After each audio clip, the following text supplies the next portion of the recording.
Nitwa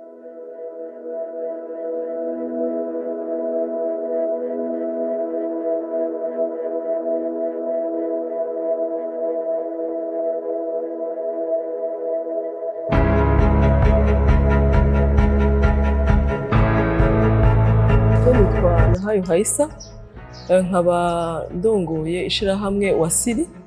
Wasiri ikaba ari ishirahamwe rishasha riri mu buhinga bwo guhuza abantu bakeneye kwiyunguruza n'abantu bafise imiduga nshasha tuma umuntu yiyunguruza umutekano hanyuma ku giciro kibayabaye.